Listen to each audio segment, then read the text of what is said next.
Bonjour à tous et à toutes. Je vous propose un astrolove cancer. C'est-à-dire que votre crush, l'élu de votre cœur, est du signe du cancer. Ah, vous allez recevoir une invitation de ce cancer. C'est inattendu. Pour l'instant, vous en êtes au fuis-moi, je te suis. Donc, cette invitation à vous voir, à partager quelque chose un instant, à partager peut-être une révélation, ça va peut-être, voilà, ça va peut-être changer la situation, effectivement, puisque le fuis-moi, je te suis, c'est du passé. C'est terminé. Donc, c'est une bonne nouvelle.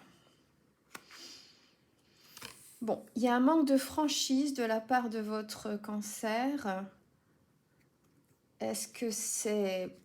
probablement. Est-ce que c'est au sujet de votre relation? Il y a de fortes chances. Et il faudra y faire attention lors de votre entrevue, lors de votre face-à-face, lors de votre rendez-vous. Il y a un manque de franchise de sa part. Et résultat, il y a un éloignement entre vous.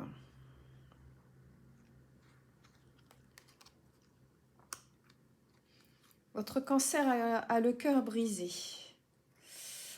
Donc là, on est dans le présent, hein, on n'est plus dans le passé.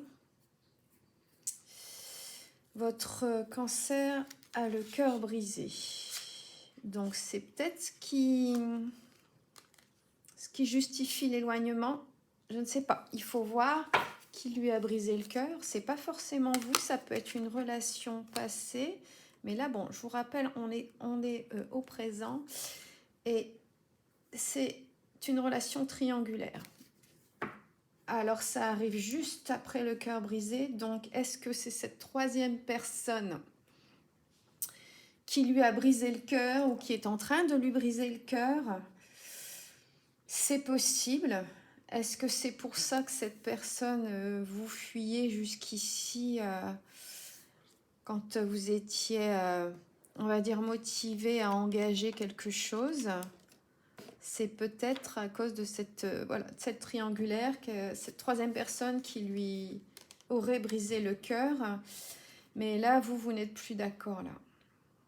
Là, vous dites stop au fameux « fuis-moi, je te suis ». Pour vous, ce sont des excuses. Ce cœur brisé, ça ne justifie pas l'éloignement, le manque de franchise surtout.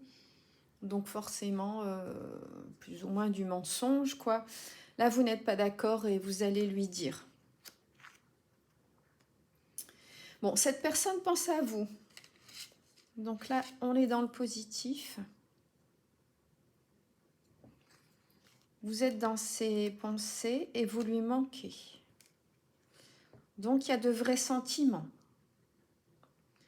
Je ne sais pas si on peut déjà parler d'amour, on va voir ensuite. Mais il y a de vrais sentiments de ce cancer pour vous. Et il y a en plus une attirance physique.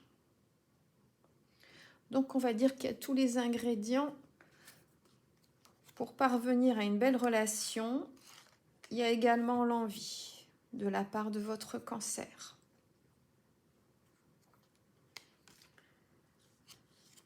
Bon, il a peur de l'engagement, donc là c'est pareil. Je pense que vous allez lui dire que tout ça, bon, c'est des excuses.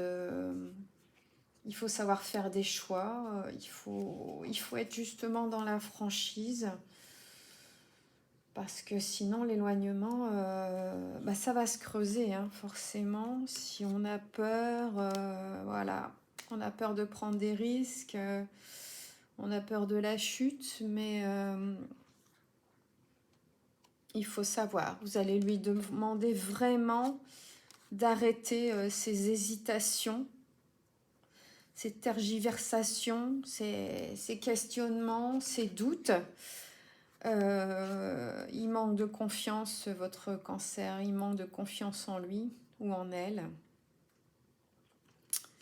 D'où ce tâtonnement. Et en plus, il est influencé par son entourage proche. Bon, c'est pas forcément la famille, hein. Bon, ça peut être cette troisième personne qui l'influence. C'est même très probable, mais ça peut être un collègue, un parent, un enfant s'il y en a. Donc votre cancer a besoin de réfléchir à tout ça. Voilà. Donc la seule formule, je vous dirais, c'est la patience. Puisque, et c'est arrivé en tout premier, c'est essentiel, vous allez être invité. Donc vous allez pouvoir mettre tout ça au clair. Et je suis de tout cœur avec vous. Je suis sûre que ça va s'arranger. À bientôt. Je vous embrasse.